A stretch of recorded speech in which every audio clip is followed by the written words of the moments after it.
That clip I sent where that dude was like, we don't want to see impeachment. We want to see impeachment hearings, and they were like, yeah. He was like, that's the wrong answer. He was like, no, that's the wrong and answer. That's the wrong answer. He was like, we want to see impeachment hearings, and then it was like, yeah. He said, no, still the wrong answer. Yeah. No. That's what I'm saying. It's that's what I said. They're funny, man. Perfect example of brainwashing his own constituency.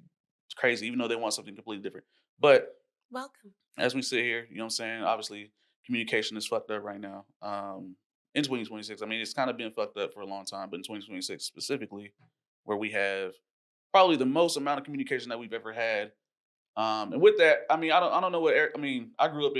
I was born in 1990 on the dot. Wait, are we gonna welcome them to the bridge? Yeah. I'm just, I was just bringing in. You want to make sure you don't miss it. Yeah, because I did miss it last time. So in order for me not to miss it, I might as well get into it. Y'all know it is your boy Kell, and this is the Bridge ATL. You know what I'm saying? On the other side of me is Ashley. You know what it is with her. Hello. And in the background, we got your boy Tyler. You know what I'm saying? He holding down the ones and twos and all that, chilling, drinking. It's probably loud on the mic. No, I'm playing. I don't know what it is. But today we're gonna be talking about communication in 2026.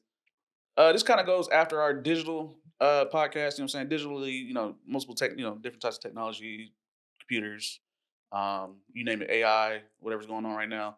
We want to talk about communication. That's part of digital, obviously, because we use cell phones, emails. But outside of that, you also need social communication. You need one-on-one communication, actually going outside and actually talking to people, or just in general trying to get a message across. You don't want to get lost in translation.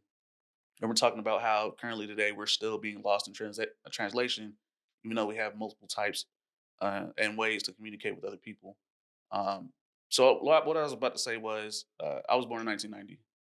My first, I guess I'll say, if we go into the era of technological communication, I think the first thing I remember was the pager when I was a kid. Go back, rotary phone. If I remember Rotary, you have to remember it. We didn't have rotary phones. My great-grandma a bit had one. more higher. You know what I'm saying? Like, you feel me? Your great-grandma didn't have one? So I never met my grandparents. Okay, so my great-grandma had one. Okay, so I had a real. Put your finger in it and do. I Rotary. never, I mean, I've seen it in people's houses, but we never had those. But so you've seen it? Yeah. Okay, so that would be your first intro to technology. Kind of, but it wasn't normal. But that was like, at the time in which I was growing up, that was already old technology to me. But some people don't even remember it existing, is what I'm saying. Yeah. So, like, if we're going to talk technology, I think we need to talk about like, you see your grandma actually using that to call somebody? Yeah. Okay, that's what I'm saying. I've never seen nobody to call with that. Oh, it was like a design piece. Oh, okay. It was like No, I'm asking for you. It was like a design piece. Yeah, it was like, you know how these kids, they look at a projector and they be like, that shit's ancient tech. That's what that was to me. No, my great-grandma, that was... If you needed to call somebody, that's how she doing the rotary for sure every time. That's all she had. Yeah, we had to push. We was ready. It was black. We was on the push button. We was good. Yeah. I seen the what's the joint? Because we had one. So we had the fat boy. You know what I'm saying? What? So the payphone had the 2-prong thing. So we had that, but the one that the house phone. Yeah. The house phone, you know what I'm saying? But we had the buttons. But it had like the fat boy at the bottom that had the dial numbers on it. My grandma had one of those. And you pick it up off the Exactly, receiver, that's the one we had. So that was the oldest form of a phone that I had that we actually actively used was pick it up, you know what I'm saying? It had the little the things that pop up and then when you press it. Because sometimes you just click that, you know what I'm saying? Click that button. Sometimes you gotta hit it. Because it's weighted. Like you don't even do this, you just be like click, you know what I'm saying? And you just do this. Yeah. Pick up the phone, telemarketer. Yeah. So our schools had that too. That was like the school phone. That's where you call your mama when you go to the principal's office. Yeah. The principal's office or the nurse's office. If you're sick, boop, boop, boop, boop, boop. Yep. Yeah. But yeah, that's the oldest pagers and shit like that. You know what I'm saying? I mean, that was the first wireless form of technology. I remember pagers. So you seen the rotary. You seen the rotary too. Yep. Y'all old though, but you know what I'm saying? Y'all on the East Coast. I don't know. West Coast. I'm younger than you. West Coast. You know what I'm saying? We was more, I guess, on the up and up, but you just had money. That's the only thing I didn't see was the brick phones. Like the fat cell phones? The brick cell phones, yeah, I didn't see those. No, you had to be rich to have them. You know what I'm saying? That's Dope Boys. Dope Boys had them. I don't remember a thick phone. Dope Boys had them. They had the big joints with you seen them. They was I don't think I ever seen one though. The phone I remember. I definitely seen pagers. I had we had used to take my mom's and old pagers whenever she was done using them, and me and my brother would be walking around like we paging each other.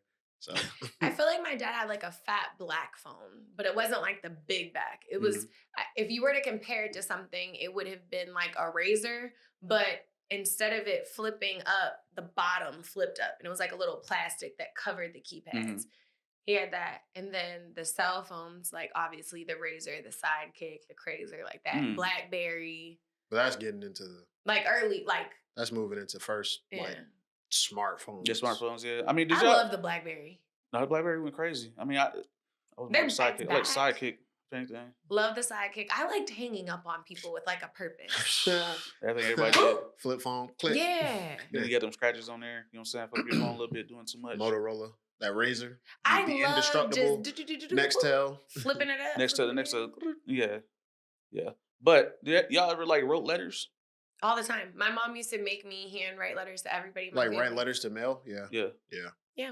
Okay. And in cursive. My grandma wrote in cursive. We did that more so in school though. I mean, I think I wrote a few letters, but we more so did it. Yeah, I ain't really never. I still send cards. Oh, for real? Mm-hmm. My grandma, I send them to her for every holiday. Some of my friends. It's always good to get mail that's not a bill. I wonder if niggas still send cards? Yeah, there's people who do holiday cards all the time. No, I'm talking about niggas. Oh. I get family holiday cards from my friends that have kids, like with them and their kids on it. He means like single dudes. Come on, niggas, yeah. Like no family. Would a nigga ever write cards? So. I don't think so. I don't think it's a priority. I don't think a lot of single women do cards either, unless it's just to like I personally send them to my grandma. Like I send her cards for every holiday. You just call somebody like, hey man, happy birthday. Or you text them happy birthday or something like that. I don't like me personally. I don't like cards, so why?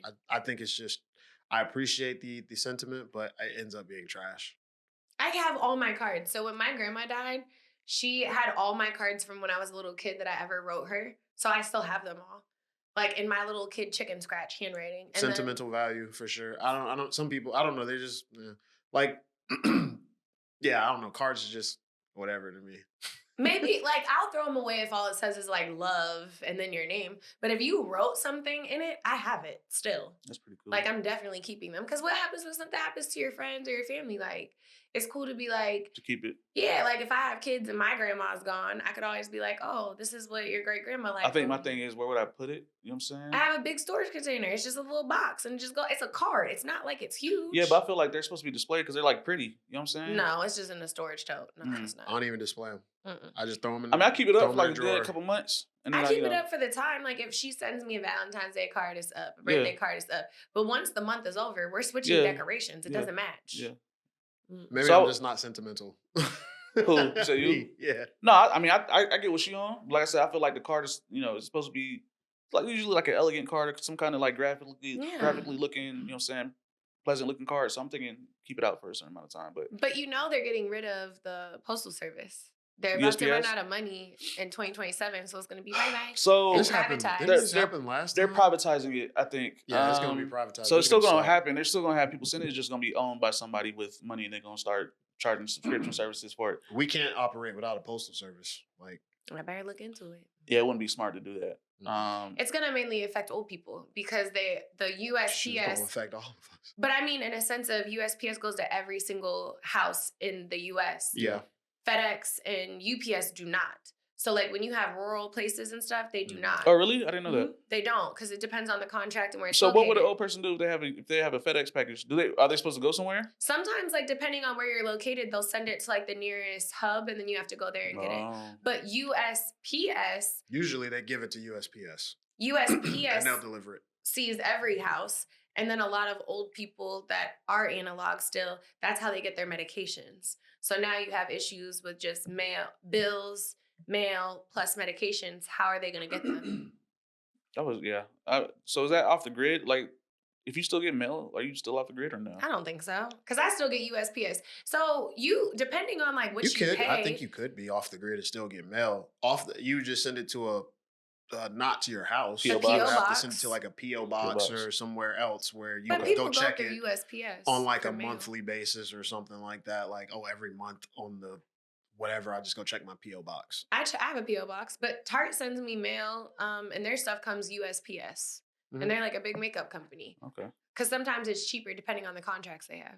Okay. So outside of mailing, because you still send cards. Like I said, I think sending cards is going to be an ancient thing, probably. For sure. People don't even like to write. Right. How have we changed how we communicate in general? Now, I'm not talking about just technologically We don't talking about? communicate. We don't communicate. People suck at communicating. Okay. I would say we still communicate. It's just the way in which we communicate is pushed differently. People right? do not have effective communication styles. It might not be effective, but we still communicate. I mean, if duh, we're if you look communicating right at now. if you look at well, like even outside of just us, like we're in the same room. I'm talking about across the world. We're communicating with people across the world. We communicate through ideas now instead of actual conversation. So I want to say, and I want to preface this. I think specifically American communication, because I know communication obviously around the globe is completely different. Mhm. A lot of people, especially I want to say, especially in third world countries, I think their communication is way more in person than it is, phone and shit like that. And they're like they actually sit down in like circles and they have conversations. And I think we have that here too. So I'm being annoying. We obviously communicate. I think now people communicate more through social media. yeah, In my opinion, there's not as many IRL experiences, Right. which is what that's it goes back to our loneliness epidemic episode. People are craving that human to human contact. Right. So now I think you see more run clubs, book clubs, like people are being joined by common interests more now than I feel like before. But what I was saying is I don't think we communicate effectively because everybody's trying to prove a point. Mhm. Everybody's trying to just get you to agree with them. Everybody's trying to win. And people don't know how to agree to disagree. Right. Like two things can be true And that's at why the I say same people time. communicate ideals. It's not even just more agree to so. disagree. I think it's people don't want to admit to being wrong, or I think it's more so people just don't accept opinions. that too. I think it's that, and I think Well, it's all of that actually. Yeah, it is actually. It's a mix. Yeah, it's a whole mix, it's yeah. a lot. It's And an amalgamation of I yeah. think a lot of people feel like the second you disagree, that it's a fight. Yeah. And two things can be true. I can hear what you're saying and understand what you're saying, but not agree with it. Mm-hmm. And that not be a fight. Like we can 1,000% agree to disagree. And I think a lot of people nowadays, it's like, well, if you don't agree with me, then you're just on that side and that's it. And I think that's why we get into a lot of these issues and people listen to respond more than to actually hear what you're saying. Mm-hmm. Like you could give me an hour conversation and I'm just waiting for my chance to just say what I have to say and I'm disregarding everything you've just said. I think that goes also into performative communication where people are just communicating in a certain way. And it's not necessarily to learn anything. It's just to be heard as well. So it's like And I think a lot of people do stuff for wow factors too. yeah, Like rage baiting. That's part of it. Like Performative, you don't really feel this way. No, You're no. just saying it to say it. Just or say it. just to be different. Like, oh well, I want to be famous. And Contrarian. this worked for this Yeah. girl. So I'm gonna say, I lost all this weight by like praying and fasting. And, I know it's controversial. Like, okay, come on. Like, be for real. Like, I think a lot of people just BS now. No, and yeah. want to be different. Oh, I have this laundry list of disorders and I'm ADD and that's why I'm this way. So I can't. Like, everybody wants to be different. Everybody wants to talk about something. Everybody wants to be an expert. You ever caught yourself doing that? Like you ever felt like you did that before? Doing what? Like that kind of like you just want to communicate in the situation just to communicate. Like No. you never been in a situation where it's a bunch of people talking. You want to have some kind of input, in No. some kind of way. You've If never anything, done it's the opposite. I wait for a chance to leave. it. You be like, I don't have no parts. Like Yeah, like I feel like when I have a conversation with somebody and I feel like the conversation's going nowhere or you're just dumb. And when I say dumb, I mean like if this conversation is going nowhere, you're not listening to retain, you're listening to respond, you're very combative, I shut down because I don't have the patience for that and then I'll just have an attitude. Oh yeah. So yeah, no, I normally look for an exit. Mm-hmm. I don't care. And if you don't want to hear what I have to say, like that's fine. We don't have to talk. So you don't have so when you see people kind of doing that kind of conversation, you just leave in general? Exit stage left. Like I will go to the bathroom so fast. I'm forever have to pee. Like bye. And I will go to the bathroom or I will just leave. Like I don't. I feel like some of the rooms, if I've ever in a room with a lot of influential people that do that a lot, I feel like the performative conversations come more so in those conversations. People love to hear themselves talk. Yeah. And I cannot stand pretentious people and I cannot stand like, I have a few people that I know that do this. Like every time you talk to them, oh, I just got back from my house in Martha's Vineyard. Mm-hmm. Or I just, I was in Amalfi and, I'm going to go to Cannes and I'm going to do this. Like, I love that for you. But every time I talk to you, like, it's very draining to hear, like, where you're going, and then the name dropping. I cannot stand a name dropper because I don't care. Like, I love that for you. I love that you're successful. I love that you hang out with whoever it is that you hang out with. But it's not like I'm getting a direct deposit, ching, ching, ching, every time you mention somebody's name. Right. And like, I need to get that paid. doesn't move me. Yeah. Like, you're not talking about anything of substance. Well, that's just, they try to do a subtle flex. You know what I'm saying? But it's not a flex. I don't like that. Yeah, we know that. You know what I'm saying? We all know. I think, especially living, anybody who lives out here, I mean, it's not, name dropping is something that people mostly don't do out here. Because, I mean, you're going to see people name drop all the time here. I mean, they do. All the time. They do, but I'm saying, like, when I meet somebody who name drops in Atlanta, it's like, I know you probably haven't lived here long enough to really. People that I know that have lived here for a long time. They still name drop? Yes, absolutely. Okay, so those people I actively avoid. I actively avoid those kind of people. There's like certain membership clubs I could tell you about, and if you went there, all they do is name drop. Yeah, I would never. Hell no. You'd have to pay me. Ain't no membership, nothing. When you guys are on Instagram and you see these girls, because I don't know if men do it, but a lot of girls are like, oh, join this club, join this club, join this club. I've seen that. All those clubs, they fail to tell you $10,000 to $20,000 membership fees, and all you're doing is hanging around a bunch of pretentious people that are name dropping. That's a scam. It looks like that's a scam, man. It's not a scam. I mean, you get what you pay for. Like, if you have a golf membership, golf clubs, they start at $10,000. I mean, that's like plus dues. That plus, makes sense. Plus. So I mean, it's a membership. You're paying to be a part of a club. Yeah. So if you have office space, if you have free Wi-Fi, if you have a percentage, so they give you office space. Is it your some private? Of the places. Okay. I'm not speaking for everything. That's where I would pay. Like, okay, I have my own. Like when I used to go to the Buckhead Club. Okay. You pay your membership. You have access to have a meeting space. You have options to rent out a space.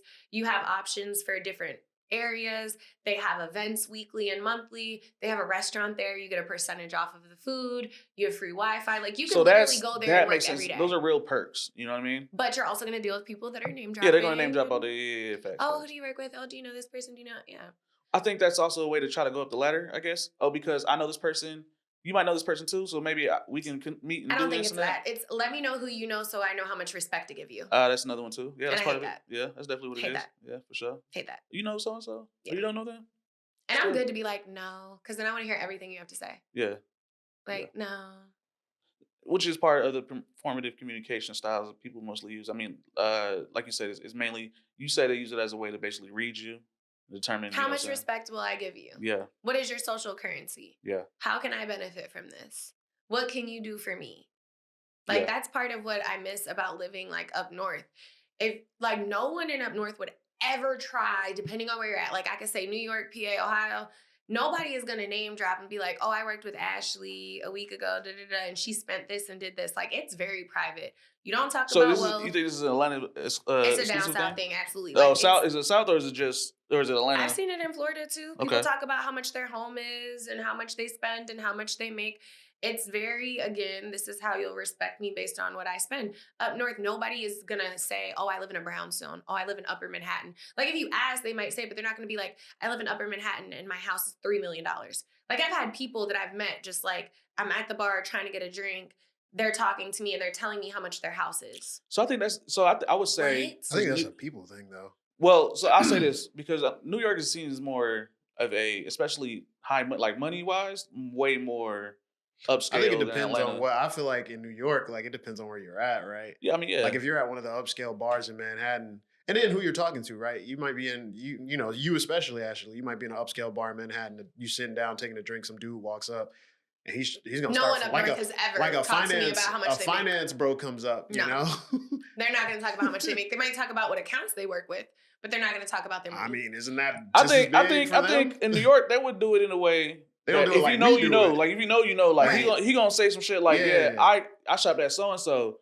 If you know like, that motherfucker about 20,000, you know what I'm saying? I think it's different. We do it different down here. We do it in your face. It's in your face. They might drop terms like EBITDA or things like that, and then you're like, if you don't know what that is, then they know they don't want to deal with you. Exactly. Say, I was at this bar or this restaurant the other day, and you're like, oh, okay. But the money out here, you know, it's like, man, I was working with Gucci Man yesterday. Niggas is green with the money talk in Atlanta compared to New York. Because it's everybody. It's everybody. Okay, because when I'm working, like I'll have people complain. I talked about this the other day on social media. Like people will try to struggle bond with you, and I'm not struggle bonding with anybody. Like I don't even care if it's true. Like I'm not doing it. Cam Newton. Yeah, I'm not doing it. I used to go shop at this discount spot. He's like, nah, I don't know nothing right, about you're not going to put me in with that. So this lady was talking to me and she was like, oh my God, like I hate living in the city, blah, blah. And I didn't say anything because I have nothing to contribute to that conversation. Mm-hmm. So she's going on and on and on. I'm just like, oh yeah, like that sucks. Like you probably should move. Like you sound miserable. And she was like, well, where do you live? Like, don't you have some of the same problems? And I was like, no, like I live in Roswell. And she's like, you live in Roswell? And I was like, yeah. And she's like, you've always lived in Roswell? And I was like, for like a year now, but I used to live in Sandy Springs. And she was like, you lived in Sandy Springs? Yeah, girl, for 5 years. Like, what are you talking about? Mm-hmm. Like, you want me to struggle bond with you because you want to pay cheap rent and you want these experiences. Well, now you have those experiences. Mm-hmm. Like, no. But I think those are like I guess, a subtle flex. Yeah. Like, yeah. No.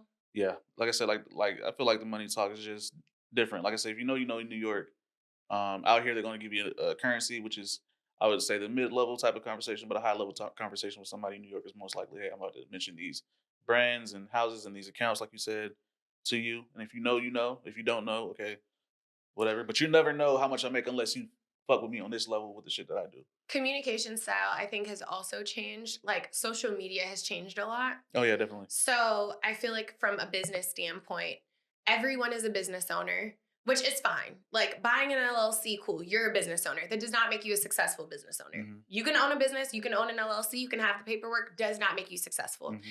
I feel like everybody talks about, like, key terms that you'll see. Business-wise, I always see, like, oh, my ROI, my this, my that. And it's like, okay, these are hot, key button words that you've heard and you're just regurgitating. I think influencer-wise, everybody's an influencer. I think when you're talking about communication, it's changed so much with how we communicate and then how you approach people based on what they say. Right. So like gamers, I feel like certain people hold, like before, at least for me growing up, doctors, lawyers.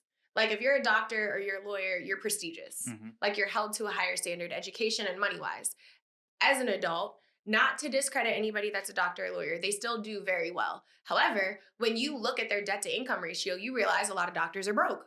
Yeah. Like realistically, you got $1 million worth of student loans. You've now got this expensive car because you're trying to show everybody that you're a doctor and you got it and you don't. Lawyers do well, but it depends on what kind of lawyer you are. Mm-hmm. There's 9 million personal injury attorneys in Atlanta alone. Mm-hmm. Not to say that they're broke or whatever, but like you just start to realize things aren't that. Mm-hmm. So then it's like now you have streamers and gamers and then you have influencers. Mm-hmm. And it's like when you have those conversations, they have very low overhead. They haven't had to go to college. They haven't had to get a degree. They're not 35 starting their career. Again, right. No shade to anybody. But now you have 18 and 19-year-olds, sometimes 17-year-olds. Yeah. They're millionaires. Yeah. That you didn't normally see before acting and, I guess, actors and actresses. Like you knew the kid actors. But now... Yeah, the child as a gamer and streamer is definitely on that level now. Yeah, definitely. That they're making so much money. So now I think communication styles have changed. Barriers. People are now more willing to talk about money and talk about things. So that trickle down, I think, has affected communication and work. Mm-hmm. Now it's acceptable to talk about what you make. Mm-hmm. Before, you'd be fired if you discussed what you made. Mm-hmm. It was very like faux pas. You don't discuss religion, you don't discuss politics, and you don't discuss money. Mm-hmm. Now, all of those things are being talked about. There's not really, in my opinion, I don't see too many don't discuss. When do you think that changed? Us. Well, I give you... I think us. My hypothesis in which that Trauma. Changed was... This is crazy.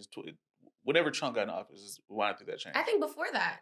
Because I feel like I asked a lot of questions growing up. I think, like... I mean, we had the questions. I'm born 94. But when was it allowed to do all that? I think we started breaking it down as kids because we started asking questions to things that our parents would just overlook and be like, well, that's just the way you do it. And it's like, well, why?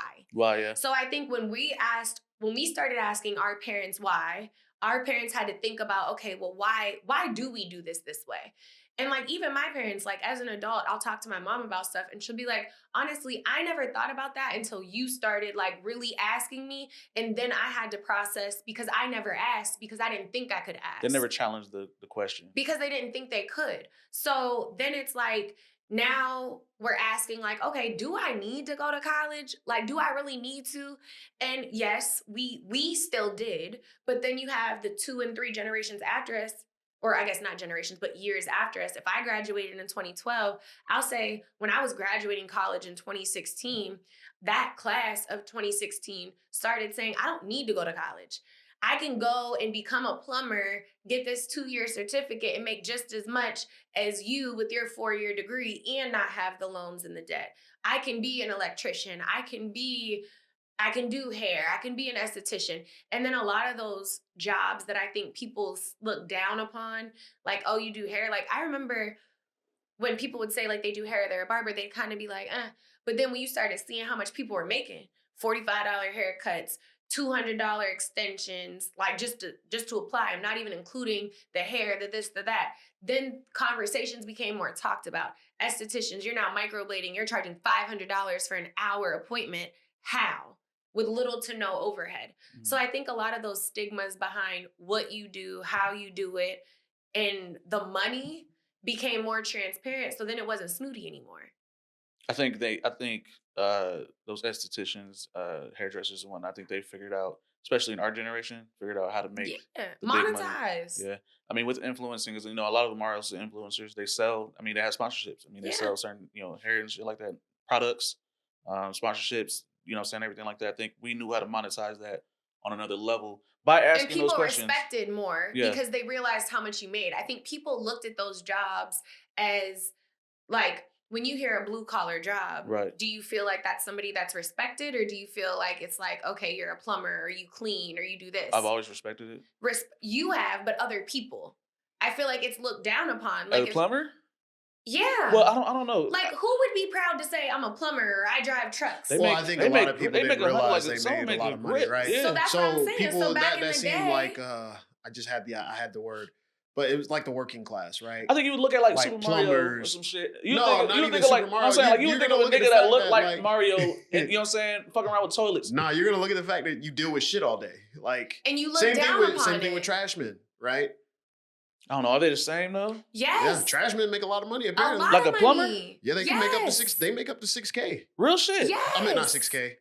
Six figures? Yes. Trash man? Certain trash people can make up to $100,000. I didn't know that. Trash is privatized now, so I don't know. I didn't know that. That's probably why they can make New York 6 figures. trash It was before. That's New York trash though. Before it was privatized. I'm talking about like I used to hear that 100K? trash men used to make a lot of money. Boring jobs make money. And I feel like the jobs nobody wants to do. It's a boring job. That's why people don't want to do it. Because it's not fun to say, I'm a trash man. It's not fun to say, I drive the UPS truck. It's not fun to say, I do people's hair. That's why it was so shunned upon for our parents. That's interesting. And then now it's cute. It's fun. Your lash tech got a brand new car. Your barber driving around in a Maserati. Like, now you have those, like, okay, you make bank. Yeah. You didn't, to your point, when you think plumber, you think Mario, you think... No, I'm saying I think people would think of that back in the day. You know what I'm saying? I was like, yo, that nigga make 6 figures. Like, but I don't think people knew. You know that now. We used to go to the club with plumbers. Like, so what it comes down to,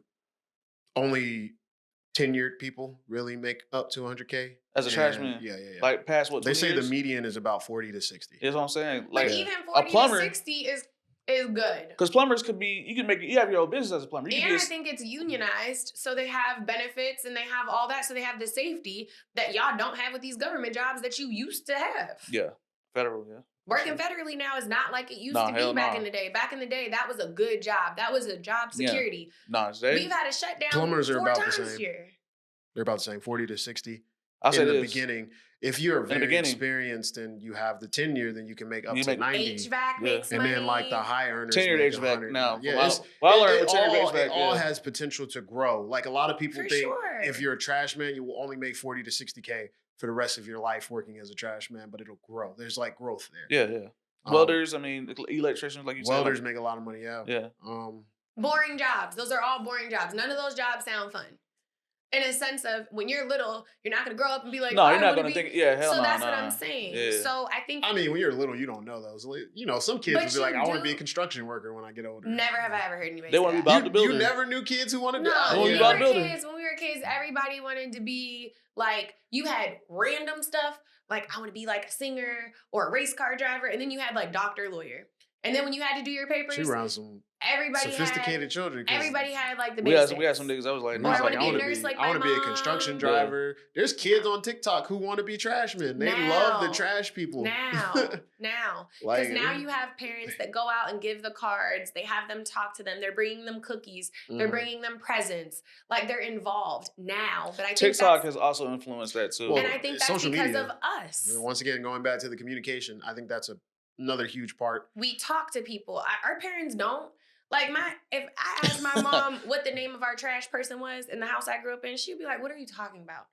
I knew the mailman by name. Kids wanted to be teachers too, you know. Do we still have the personal mailman though? Like, do we still have the person that delivers our mails? Yeah, every day. The same person. I know my mailman by name. I know my mailman, my UPS person, and my FedEx person. Right now, because they're tired of seeing me. They deliver packages all the time. You know your Amazon. I mean, yeah, you be going crazy. Amazon usually has around the same person they know too. Me but it's a benefit also to know them too, because it's like, nigga, you better have my shit. My old UPS driver used to text me and be like, "Are you in town? I have packages for you."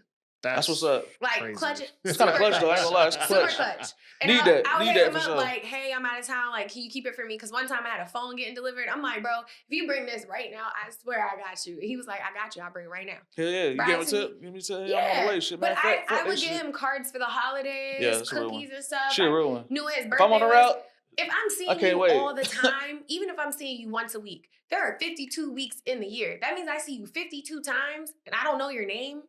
My USPS person, 365 days, you don't know them? At least to say hi? Yeah. I got 3 USPS people that come to my building, and I know all 3 of them. They talk about Ashley at work. They were like, I look, she's amazing. You know Ashley? See, and I thought you meant they were talking shit because of all No, hell no. You give them shit. You give them shit. They be like, nah, fuck that. I got this girl on the route. She fine. Definitely was like, girl. Like, you got more packages? I was like, look, I do not have a shopping problem. I swear to God. They will, if you have a lot going on, they will start to know you. Sure. Yeah, he had me cracking up. He's like, "Ashley, I got you in here." Thanks. No. But I try to be nice. Like, if I see them and I'm walking out and I see that they have a lot, I'll hold the door for them. And I don't think they're used to people being nice. If they have a new person on the route that I notice, I'll be like, "Do you know where you're going? Like, do you need help?" "Yeah, I have no idea where I'm going." Okay. Communicating and being nice to people. Yeah. Just talk. Like, why aren't you talking to the people that you see all the time? Why do you think it's hard to be nice? Because everybody wants to feel like they're better than everybody else. And it's like, if you feel like you're here, why would you talk to somebody here?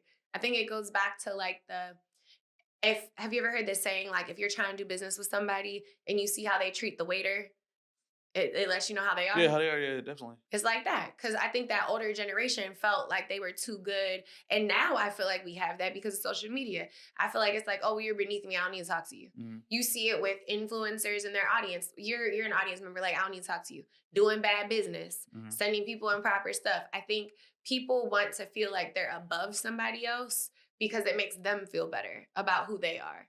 Do you think that's why dating is like messed up, because communication like that, in terms of people feeling like they're better than the other person? Communication and comparison. I think it's both. So if I feel like I'm better than you and you're dating a man who makes $1 million a year and I think that I'm personally better than you, and I'm dating a man that makes $30,000 a year, I'm now comparing my situation to yours, and now I'm trying to do better than you because I think I'm better than you, so why am I not doing better? Mm. So then it's like, then you just got the battle of the beefs. Like, think about the amount of women that have babies by the same man just to say, "I got him too." Like, is that why women do that? I don't know if that's why, but I feel like if you're comparing yourself to somebody and you're trying to change a man, think about, okay, I don't know all their names, but it's one of the Ball brothers who's with Miss Nikki Baby, right? Yeah. Nikki was with him. He left her when she was pregnant to go be with this other woman. Yeah. This other woman called Nikki everything except a child of God. Dragged her, talked about how terrible she is as a human. She's so much better than her. She's gonna do this, whoopty whoop.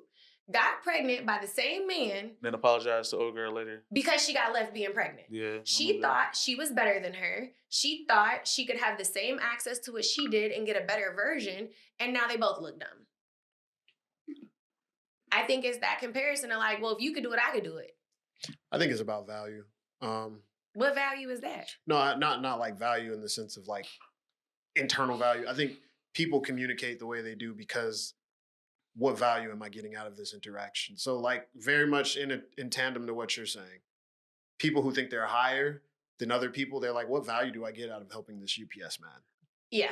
There's no value in this. You or want like something in to be relationships. reciprocated. Yeah, exactly. In relationships, what value do I get for being this type of person? Everybody's looking for ROI, a cause and effect, right? They're looking for exactly ROI, that dopamine hit, that. And see, for me, I feel like something you get, and this is just not saying I'm nice because I think I get something out of it, but for me, being nice costs you nothing. Saying hi to somebody, holding the door open, telling somebody like, Some yo, people, I like your glasses. Like, some people don't see it that way. So yeah, I'm gonna tell you, because let's say, for example, you are nice to somebody. Like that's energy. That's positive energy you're giving out of yourself. Yeah. Hey, how you doing? Get away from me. Get the fuck out of my face. That's never happened to me. And I feel like... But that's happened. No, and I feel like that's crazy. Do you know, like, if somebody is rude to me, I will purposely be super nice to them because you can see their attitude change. Because if I'm being really, really nice to you and you're just being a bitch, you have to then do something internally to be like, why am I like this? Why do I feel like this? And you catch yourself because it's really hard to be... The next time somebody's like being super rude to you, be very nice and see what happens. It changes the whole dynamic. Or simply ask them, like, are you having an okay? Like, are you okay? But it changes the, like, because whatever. Sometimes I don't think people realize it. I don't. There's been so many times I've had somebody just be rude to me, especially at government offices. Trying to get your driver's license or anything changed, rude. And I've asked, like, are you okay? Are you having a good day? No. Okay, well, I hope your day gets better. And I feel like they catch themselves because they don't know. When I was in Vegas last week, I was going to my room. I had to ask the guy something. And he was like standing in the middle to like block you to get to your rooms. So you have to show him like your room card. So I had to ask him a question. Before I asked him a question, I said, oh my gosh, I'm sorry. Hi, how are you? And he was like, what? And I was like, how are you? I was like, I have to ask something, but how are you doing? He was like, nobody's asked me that today. And I've seen like thousands of people. I was like, well, are you having a good day? And he was like, yes, what do you need? I got you. Anything you need. I think it's just common decency and common courtesy. And then I asked him what I needed. He was very helpful, very nice. But that interaction, I feel like, made him happier. Right. Like, we complain about people being negative and we complain about everything is so bad, blah, blah, blah. But what are you doing to change that? Are you being nice to people? Are you being nice to your service staff? Are you just being a decent human, just saying hello? Saying hi to somebody, it costs you nothing. Like I said, I think people, he mentioned it. I think most people they just want return on investment. They want something. If I give you something nice, positive energy, and you give me, I guess, nothing else back, right? But who's to say you don't get something back? There is never... Not me. I mean, not me. I'm just saying in general. Like, let's say you have a conversation with somebody. People aren't thinking of it in the long game is what I'm saying. So, like, I might not get, like, you might not give me $1 million, but every time I come to this restaurant, if I have you, I will have good service because you like me and we have a good rapport. Absolutely. What happens if I run into you in 6 months and you remember, oh my God, like that lady was so rude to me. What if your dad owns a company that I work with? You don't know. And I'm not saying that I'm nice to people because I think, oh, I might run into them later. You never know. And I'm a big believer in everybody that you come into contact with is for a reason. Mm-hmm. No matter how big, no matter how small. So if you look at it like that, like everybody that I'm coming in contact with, it's happening for a reason. Good experience or bad experience, at that point, it doesn't matter what you get from it because you don't know. We don't know. You don't know anything. Mm-hmm. So just be a nice person. So I think us three, I mean, specifically, we've all worked in some kind of customer service based job, right? You know what I'm saying? I think we understand what it means to be nice to somebody and the real return on investment, no matter if they're mean spirited or whatnot, we know what we can get out of it. We know what will happen with prolonged niceties. You know what I'm saying? Most people don't. You know what I'm saying? I think, we hear about, or you might have heard about people saying people should always have a customer service job or people should work in customer service. I agree 1,000%. Everybody should have to work in a restaurant. Yeah. Everybody should have to work somewhere where you are customer facing. It should be a mandatory requirement. Yeah. Because I can tell some of y'all that have never worked in service. Mm-hmm. And a lot of y'all in service don't need to be working in service. That's true. Because y'all suck. And it's a lot of places, them 20% gratuities. You suck. You suck at your job. You're not good.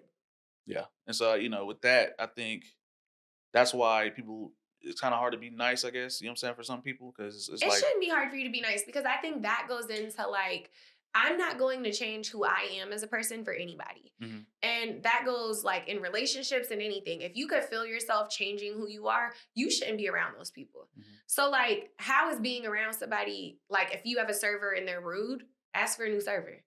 Like if you're encountering somebody and they're rude, get away from them. But I feel like in my day to day, I don't have those experiences because to your point, I don't put that energy out. Like my mom will call me sometimes and she'll have like a terrible day. And I'm like, girl, I've never had a day like this. Like even when bad stuff is happening, it's still not bad because of how I choose to communicate and what I choose to put out. If all you put out is negativity all the time, that's all you're going to see. I mean, I always wondered about that. You said something about servers and getting a new server. I requested a new server. All right, you worked in the food service industry. I've always thought if you bother the establishment, your food will not be what it's supposed to be. That's a rumor that everybody kind of sticks with, right? No. These First places. of all, most restaurants are dirty. So let's quell this. And I want to ask you because, like I said, you've been in it. These are questions I've always had. You know what I'm saying? I keep forgetting that you said Run it. I've always felt like them niggas gonna fuck up my food if I complain about some shit. If you think about it like this, if they've already messed up your food and then they send it out messed up again, you're gonna send it back. So now it's cost me not 1 dish, but 2 dish. And now I'm on dish 3. Okay. Why would I do that? I just want to get you out. Well, I think he means like, how would you know? Like, how would you know if somebody's spitting your food? So you're saying spit in your food? Yeah. Yeah. If somebody is spitting in your food in 2026, it's beyond jail at this point. Like, first of all, spitting in somebody's food, I think in certain places is a misdemeanor. Rubbing some food on a body part, putting sweat in there. I've never seen anything like that. You ever seen the movie Waiting? No. You seen Waiting? What I'll say is restaurants in general. I just don't fuck with them. Is what I just don't go back. Contribute people's ideals. I just don't go back, bro. Like it's just like I can't even test the waters. Like restaurants in general are disgusting, in my opinion. And that's another thing. We've seen it. Like people are not clean. I've seen places people are fucking terrible. Sweating, wipe their hands, cook, not changing their gloves. Like restaurants are just nasty in general. Like if you're gonna go in there with a fine tooth comb and be like this. It's not compliant. Even if it's like a grade A restaurant, somebody is cutting a corner somewhere. Something is not being done properly. The steps are not being followed. So that's just that. I think it's in your delivery. Like, people are going to treat you how you treat them. If you go to a restaurant and you're like, manager, this is terrible service. They suck. This sucks. And you're causing a scene, they'll probably just ask you to leave. Like, close your ticket out and ask you to leave. But why would a restaurant risk, in my opinion, why would they risk spitting in your food or doing something that could get them sued? Because people are stupid. It's not the restaurant, you know? I've worked at numerous restaurants in various states. I've never seen it. Okay. I've never seen it. Ever. And I mean, you could be as mad as you want at somebody. I've never seen it. I've seen people that are just dirty. Like same gloves all day, not changing them. People might poke your food when they grab it or touch it. Again, I think that's just general nasty restaurant behavior. They're definitely going to touch the top, see if it's hot, nasty. I've seen that. So just the everyday thing of them being nasty is already happening. But you never seen somebody like do the... No.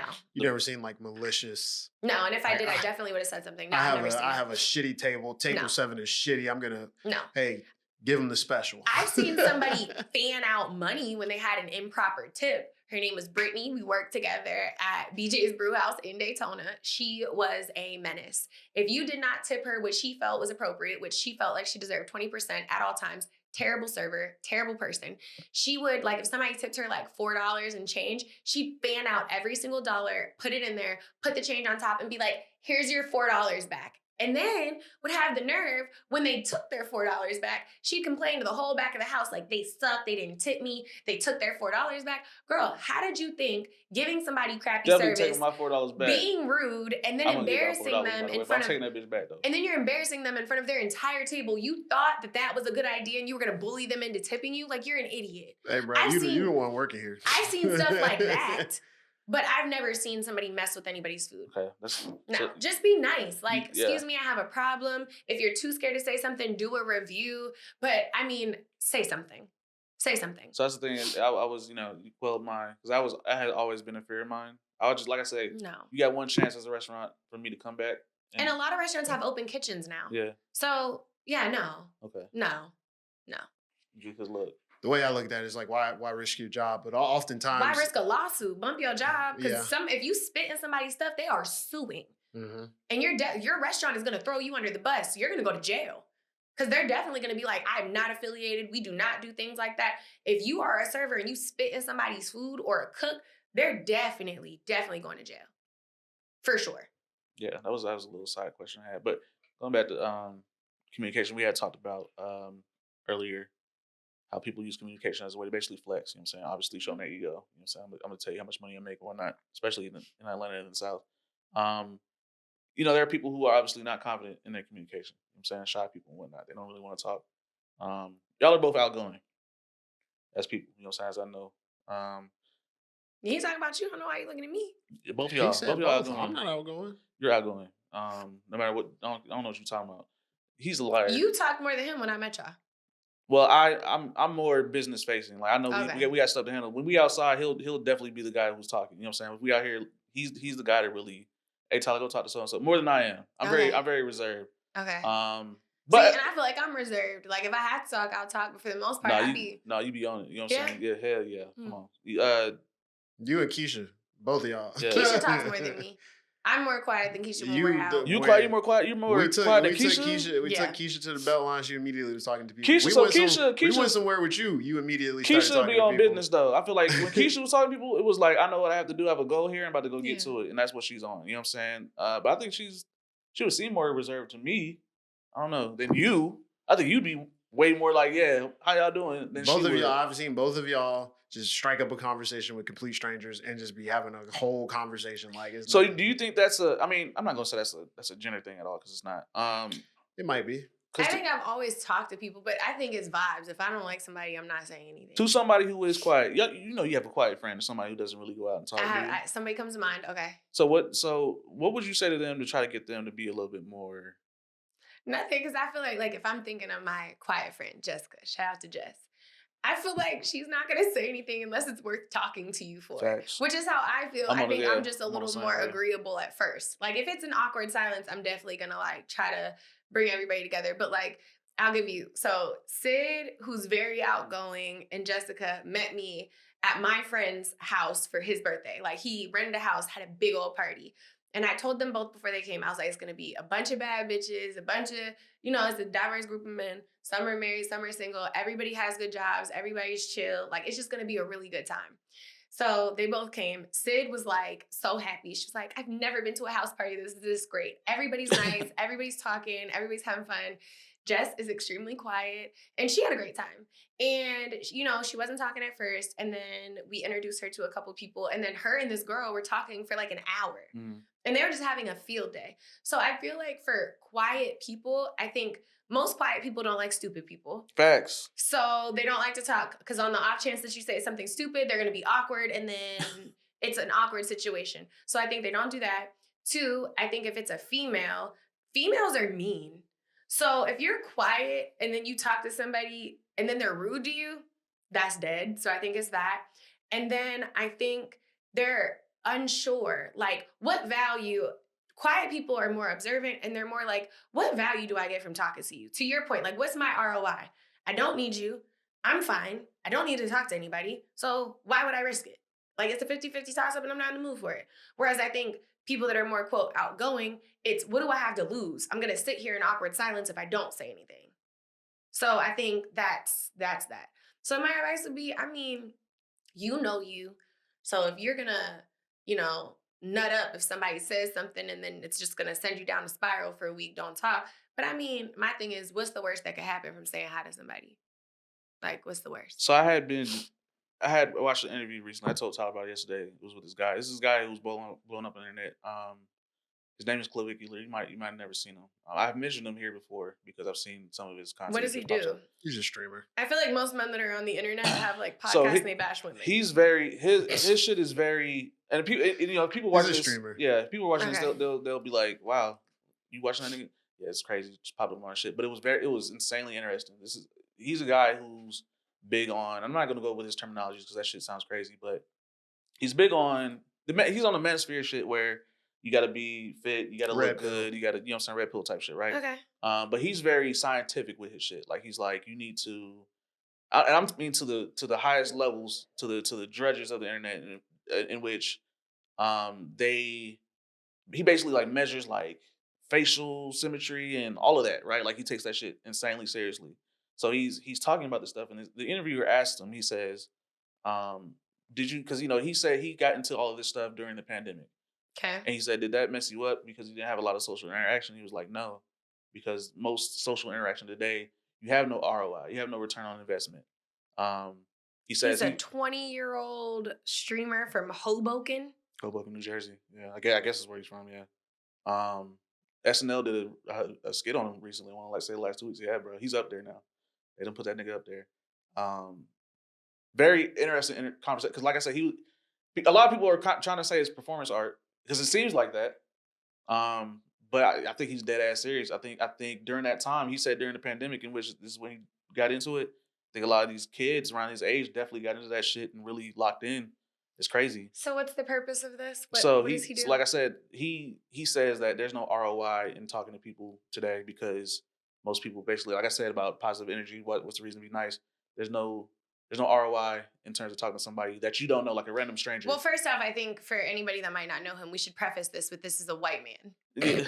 I mean, this is an average looking. He has a nice jawline. This is a conventionally attractive, very basic looking white man. Seeing him, if I didn't know his age, I would suspect like finance bro vibes. Very much giving. So he didn't do any of that. I'm saying looking. He just looked like that. Yeah, I mean, they kind of fall into that Manosphere category. Yeah, so if you tell somebody that, I guarantee right now something came to your mind. Brown hair, light eyes. There you go. Nice jawline, polo, khakis, probably loafers. Just so that we're aware, because I had no idea who this is. Yeah. I'm not expecting anybody. So his beliefs are what? He's saying he doesn't communicate because he doesn't get anything back from He feels like most communication today has no ROI. Like I said, like most people, I guess you would never get what you were getting out of. But your benefit is basically being online is better because you will find niche groups that are tailored way more towards your specifics. I mean, if we're talking probability, duh. Yeah, but if you're in a room with people, I have access to 4. If I say I like fishing and I post that to Instagram, I now have millions of people that'll pop up and it will be catered directly to They'll say, hey, I like fishing too. Yeah, exactly. Which creates echo chambers, which obviously creates these type of incel communities and blah, blah, blah. We see the benefits, but you also see the consequences of having these type of things. Of what? Of an echo chamber? I don't see them. I mean, outside of like this country right now. But I mean, it's a pretty big consequence. It's a major consequence. I mean, in terms of like when I watch certain shows or movies, I'll see like little things and then I'm like, oh, what is this? I need to look this up because I've never heard this term before. So I told you guys that show that I was, excuse me, watching on FX. It was like Beauty with Ashton Kutcher. There was a black guy on there who was very large and he had like a hater community where he was like bashing women. This is on Beauty? Yeah. I can't think of like what it's called. It might be that red pill, blue pill stuff. I don't know. But he was a man that was basically like the only reason women don't like him is because he's not conventionally attractive. So bump women, blah, blah, blah. And it was just this thing. And everybody knew who he was. He was talking about like he's on these forums and these chats. I looked it up to see like what it was because he used some terms I had no idea. And I didn't realize that there's communities with like millions of men on there that are saying these things. That's exactly what Buddy is a part of.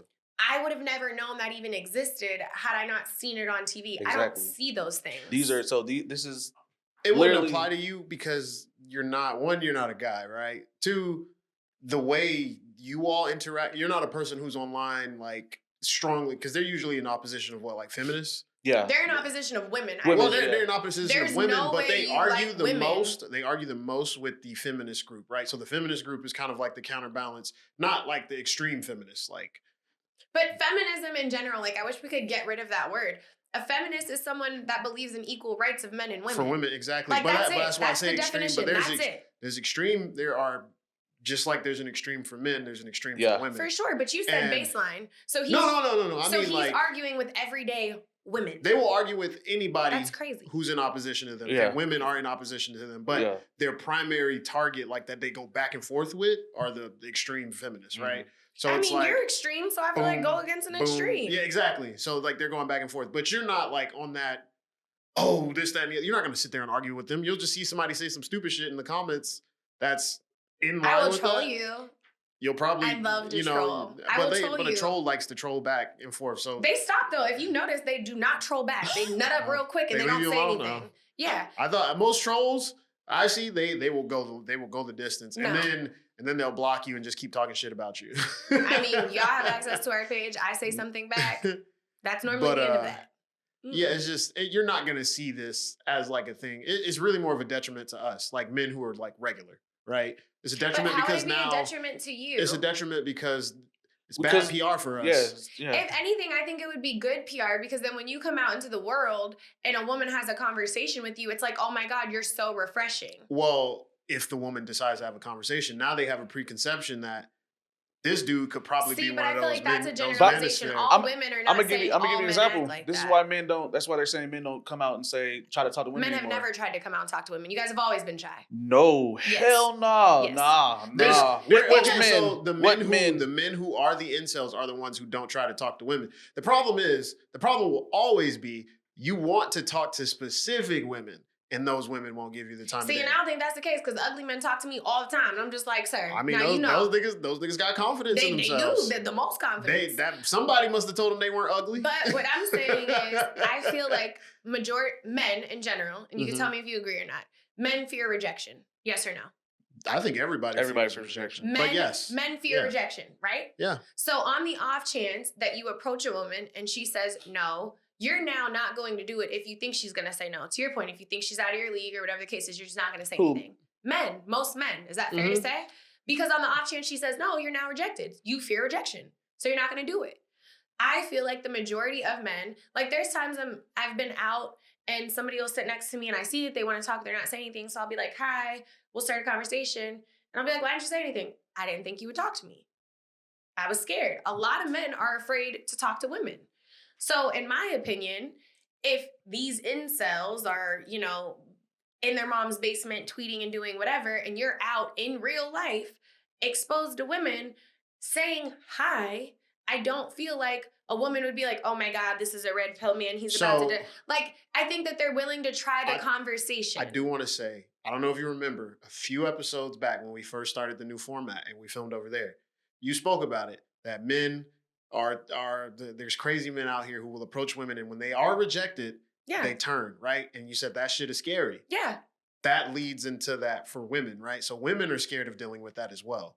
Right, but what I'm saying is... like a woman will also, because there's these men online who are so aggressive and talking about the crazy shit they'll do to women, women are now on guard from men talking to them. Now, if you seem like a chill dude and if you're in a neutral space, and that's what I'm saying. Like, don't approach a woman when she's walking to her car and come up behind her and say, hey, how are you? It don't even have to be that, though. You could be in the club. You've been in the club and some random dude, you dancing with your girlfriend, some random dudes get up behind you and get all aggressive. Yeah, why are you doing that? That's not being a normal person.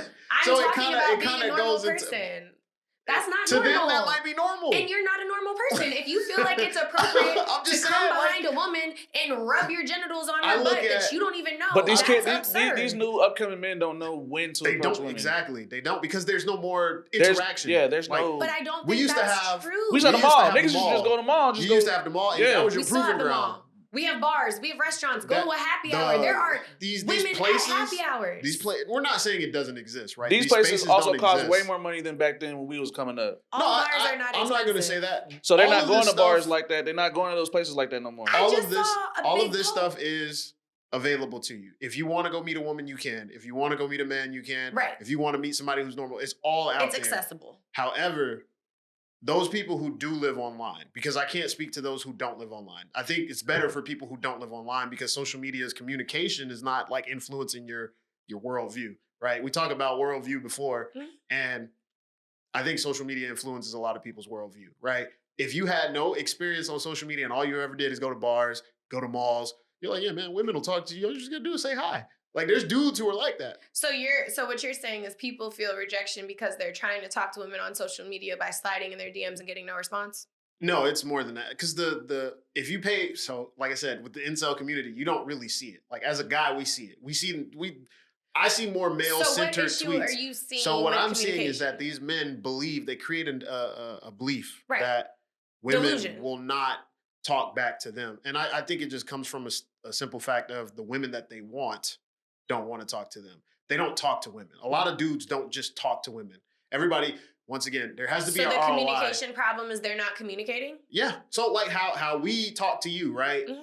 This is normal, right? This is regular. We understand you. We hear your, we talk about things with you and everything. We have an understanding of you as a woman, right?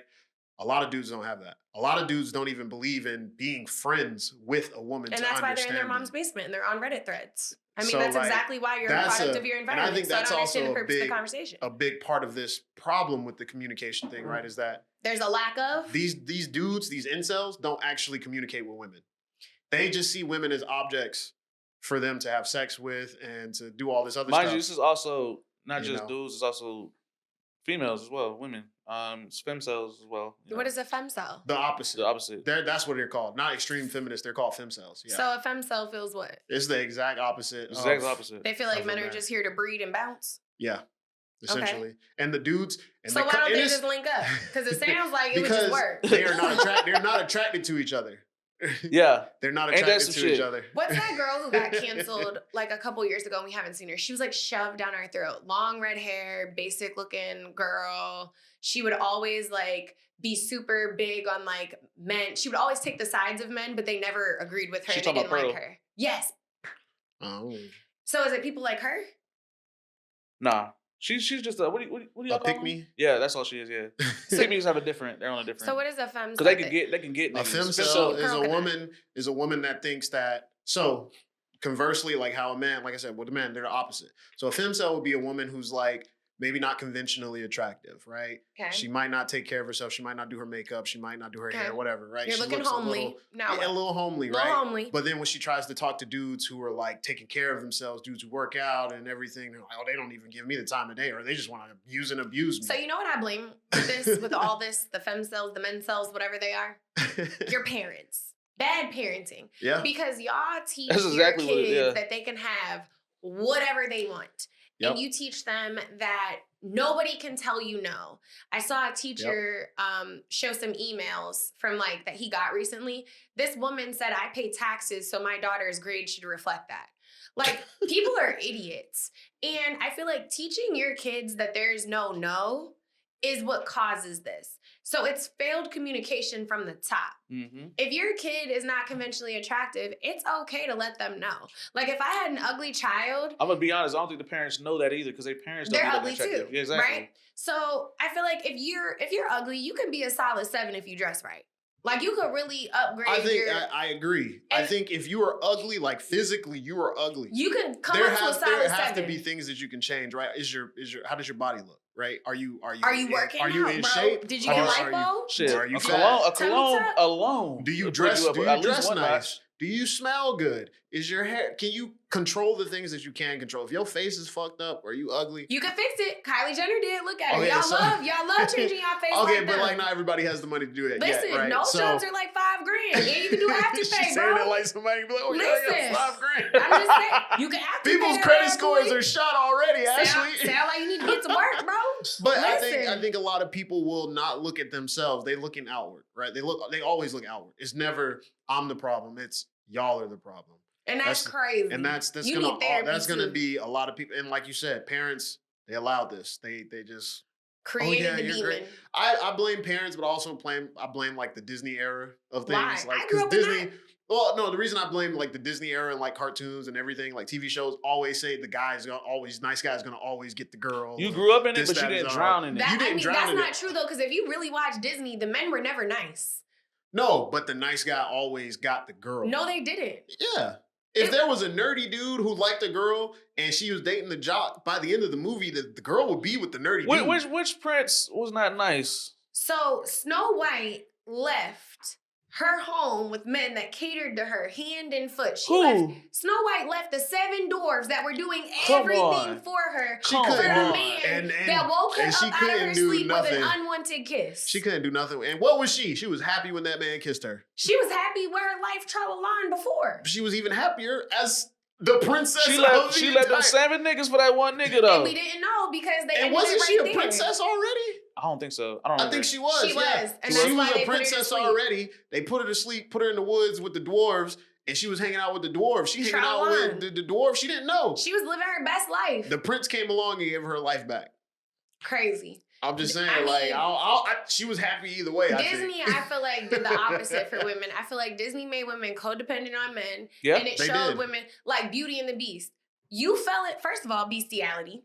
Second, Stockholm syndrome. You fell in love with a dude that kidnapped you and gave you nothing but books that you read so much you started talking to the teapot. You said Stockholm? She fell in love with him. Stockholm? I said that. Yeah, it was Stockholm. Yeah, it was definitely I said that. You got Little Mermaid. I mean, these were all dark. These were all dark tales. There were dark tales that Disney took and they remixed it. Yep. They're still dark though. Little Mermaid gave up her whole life for a man she met 2 minutes ago. Same thing with Pocahontas. Pocahontas was a child who was abducted by a grown man so that he would stop killing her people. Yeah, I mean, Disney did not, in my opinion, the only good Disney movie. I mean, as an adult, did you think this as a kid? Yes, I asked questions. You was thinking this as a kid, like why is the woman leaving with the white man? I said, why? Beauty and the Beast. I always ask questions. I was like, why is she talking to the books? Kid. Why is she in love with the monster? He looks scary. Maybe he was turned this way for a reason. You saw Beauty and the Beast and said, why is she talking to books? You saw the books and the teapots and everything magically talking to her. Yeah, why are they all talking to her? Why are they talking to her? Because they were people. Listen, you asked me what I asked. They don't look like people to me. So by the end of the movie, you weren't like, oh. I mean, my parents just, BS me, kids. I mean, I'm just saying, at the end of the movie, remember they all were people. Why? What happened? All of y'all just cursed. What did y'all do? It sounds like punishment to me. How did all of y'all get cursed? What happened here? You turned on a TV show and you were just asking questions from the jump, weren't you? And then my mom had me get a notebook, so then I had to write them all down. And then by the end, and then I asked my questions. Yeah, I ain't gonna lie. I looked at those movies like that's not for me, so I ain't got no questions. Pocahontas, I'm like, they're coming here killing your people. You just gonna leave with him? Then when I found out she was 13, oh my God, 12. So in the movie, I don't think it was that. But the real story, yes. But I did my senior thesis in college on the impact of Disney princesses on adolescent females. It has no strong female roles. All the moms hate the daughters. First of all the moms are dead. The dads are absent. And then you get an evil stepmother that's trying to kill you and take your money and kill your daddy too. What? This is what you're growing up as a kid watching. They did terrible PR for stepmoms. What? Period. I mean, I felt like Walt Disney was like, hey, just get us money. Fuck it. Just put it out. Yeah. He was like, they're dumb. That's why he hid all like the sexual innuendos all throughout those movies and shows. Like Little Mermaid. I think that's just animators. The pastor. Because even more, I know what you're talking about, but even more than Disney movies had stuff like that. They all do. They put sexual innuendos for, originally the idea was for the adults. For like, you sitting there watching a cartoon with your kid, this ain't stimulating. And then they'll make like a sex joke. And you're like, I will say, I think these kids have better cartoons that like go into like emotions and stuff more. They have anime. They definitely. Well, no, even she's right. Like look at Steven Universe. That's true. Steven Universe was good. And then I feel like a lot of it's conspiracy theory-esque. Like Gravity Falls is very conspiracy theory. And then like, there's a little kid movie, I can't think of the name of it, but it's like the emojis where they feel and they're like angry, happy, sad, with like the little balls. Yes. Yeah. Like they have very, in my opinion, I think Disney is kind of moving towards more like. Yeah, I mean, her Hopper is like on some. Not even Disney, because I'll give it Pixar, whatever. All the people, I think they're doing a good job at teaching kids a little more on like how to regulate emotions, thoughts, and feelings. Like we have like, they're big feelings. But I mean, the kids who grew up watching those movies, asking those questions like you did, they're making them. Are now making them. So yeah, we've gotten to the future of like how this is evolving. I think Gen Z, in my opinion, because I was talking about this on a women's call. So we have a global gaming women's group because our industry is obviously predominantly men. And, like health-wise, there's a lot of issues with women and what's communicated with us in our bodies and how we can have these powerful roles and do all these things. So we were talking and I brought up Gen Z. And I was like, something that I love about Gen Z, as sensitive as I feel like they are, they're really big on like, I need a mental health day. Like, I think that we've gotten better at communicating boundaries. We've gotten better at communicating needs. And for every positive, there's obviously negatives. So I'll say one of the good things, because I feel like Gen Z gets shitted on all the time. One of the good things that I feel like they do is they set very firm boundaries. Things are very open. Like, have you noticed we're moving more sober and it's not required to drink as much? Like, there's not as many happy hours. You have more THC drinks. Jobs aren't making it mandatory for me to give you a project at 5:05, even though you got off and you have to work the whole weekend and we're not paying you. Yeah. So I think the way that we weren't communicated with, we forced our parents to communicate. And then some of us are raising these kids or our siblings, and now they're communicating effective boundaries. Like, that was very aggressive. I don't like it when you talk to me that way. Like, you know, I haven't heard passive aggressive used more in my life than nowadays. But when you think about it, or like microaggression, or because people are, and a lot of those microaggressions are macroaggressions. Like, what do you mean you walked into the office and ask somebody about their hair? I don't care, white, black, brown, whatever. Why are you? Oh, that's why you weren't here yesterday because you were getting your hair done? That's an aggression. Well, we're finally putting words to things that we've seen on up anyway. I mean, passive aggression is microaggressions. We didn't know what this was. We knew what it was. We were too afraid to say anything because this is the way it's always been done. And now we put a word to it. Gaslighting, all of that, you know what I'm saying? Things like that. Like, we actually know what that shit is, and we can, you know, identify it, specify it. Articulate. I love that we articulate more boundaries. Whether it's boundaries with parents, like, it's now getting more acceptable to cut your parents off or go no contact. Oh, as an adult, yeah. I was about to say. No, like, there's I thought you were talking about like as a kid, like cut your parents off. Boy, you get your head knocked off. Not everybody has had the best childhood, right? And there's a lot of people that now have communicated that the way you made me feel as a child was not acceptable. The way you make me feel as an adult is not acceptable. You're going to fix it or we're going no contact. And there are a lot of people, all colors, genders, that are genuinely saying it's okay for me to communicate a healthy boundary to help me act and be okay. That if I don't have contact with you, that's okay. And that's something that I love, because I feel like there's a lot of people that I know that, like, will talk and I'm like, bro, your parents are exhausting. Like, if that was a friend, you would not be friends with them. So why is it acceptable for them to treat you that way? And they're supposed to be the people that love you. So I do love that we've learned to communicate better with boundaries and what's acceptable, like, in work, in life, what we accept in friendships. I think our communication personally has increased and our value and how we view ourselves has increased. And that might be why people feel entitled to higher caliber people than we would match with before. Like a better ROI. Yeah. Like, well, I might not be the prettiest, but I am emotionally intelligent. I am regulated. I am, you know, this, and this. And I feel like you see a lot of fairly attractive men that have, in your opinion, downgraded. And it's like, oh, well, she can get him. I definitely can get what I want. Like, I'm just not trying. I mean, yeah. You've never seen a guy with, like, that you were like, yeah. And, like, I've seen women with guys, and I'm like, how the hell? Exactly. So that's what I'm saying. So how you get that? And does that make you I have an assumption. I'm not going to say it, but what's I your have an assumption. They got spread. They got that spread cashing out. But how would you know unless you talk to them? The girl, she had to. You assume that the dude is cashing out on the chick if the dude. Oh, he's ugly. You talking about? The dude looked like a bum. So he's ugly. He like if he's 10. Poindexter, whatever came to mind. Yeah. And she's a baddie. I wouldn't even say Poindexter. I would just say, like, he just looked like a bum. Like, okay. Yeah, if he looks like a bum, but usually they don't look like a bum though. You know That's what I'm saying. They got money. They're just ugly. Yeah, they just straight ugly with like nothing. Just ugly. They're brother and sister, cousin. So they're kissing. Huh? They're kissing. That's a whole nother thing. She might be slow. You know what I'm saying? I ain't gonna lie. That's the first assumption. That's just real shit. See, and for me, if I see two people that don't like visually match, in my mind, I'm like, how does this work? Like, I haven't seen that. I haven't seen that. I've seen it since high school several times. And I'll show you guys. People and you like, how the hell? I'm gonna show you guys. The nigga usually be having that shit on, or he has a fire whip or something. You know what I'm saying? I'm gonna show you somebody after the show. But I feel she has examples, nigga. I do, but for me, and this might be like my simp side, I'm always like, what happened here? Because even if you marry somebody for money or their looks or whatever, at some point, if y'all stay together and y'all in it for like 10, 20 years, y'all start to love each other.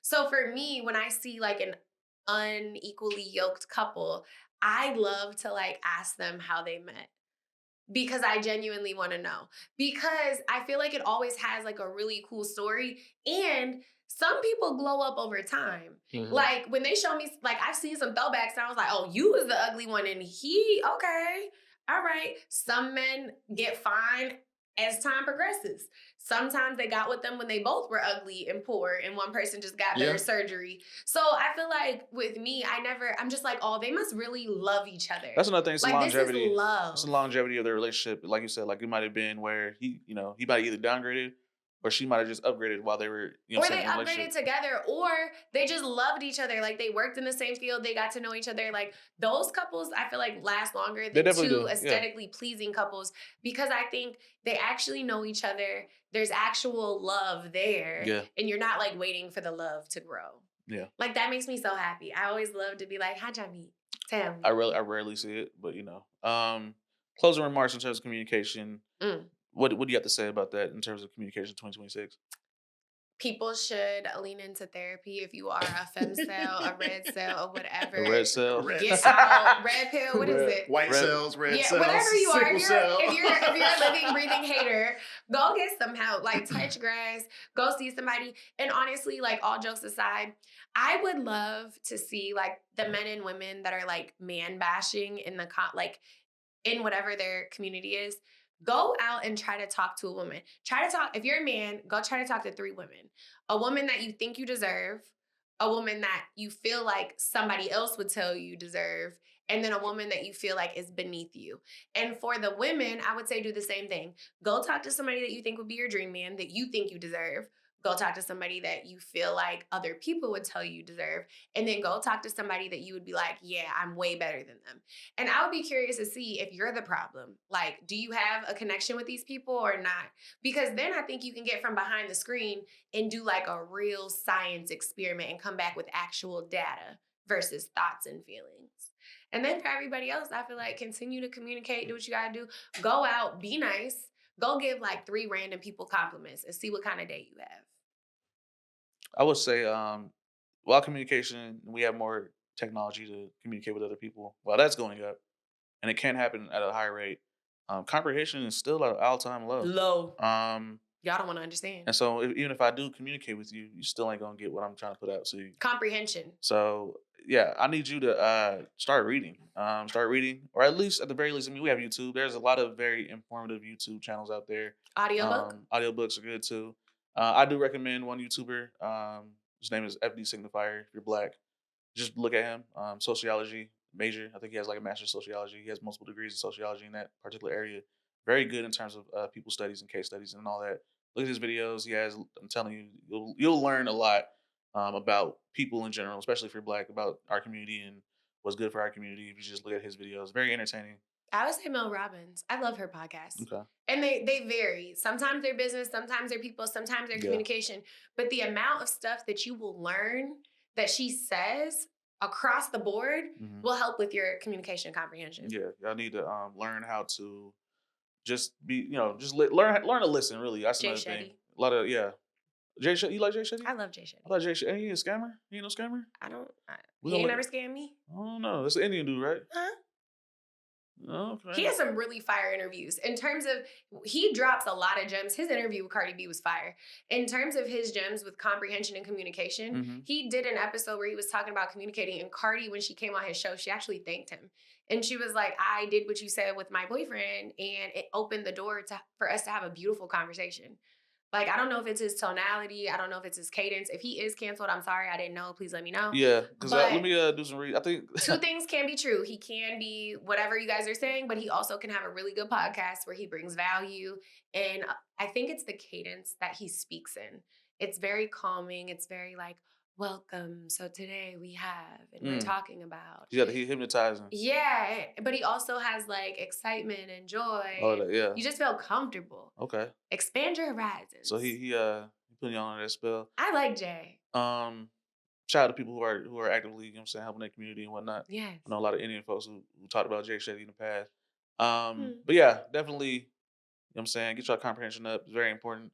Like I said, reading will absolutely help. Looking at the people, just having real conversation will help. Definitely do it, as you said, in terms of the 3 people. I think that's really good. That's good advice for real. I might try that. Do it. I'll send you some good podcasts. I listen to a podcast every morning. Yeah, I do too. Yeah. Something good every morning. Yeah. Every morning. Wake you up a little bit. Yeah. But in closing, you know what I'm saying? You know, this is The Bridge. I want y'all to please like, comment, subscribe. And follow right now. Follow, right share, now. Talk smack, you know what I'm saying? Do everything, whatever you want to do, you know what I mean? We'll hit y'all up in the next 2 weeks. You know what I'm saying? I know what it is. This is The Bridge ATL. Peace. Bye.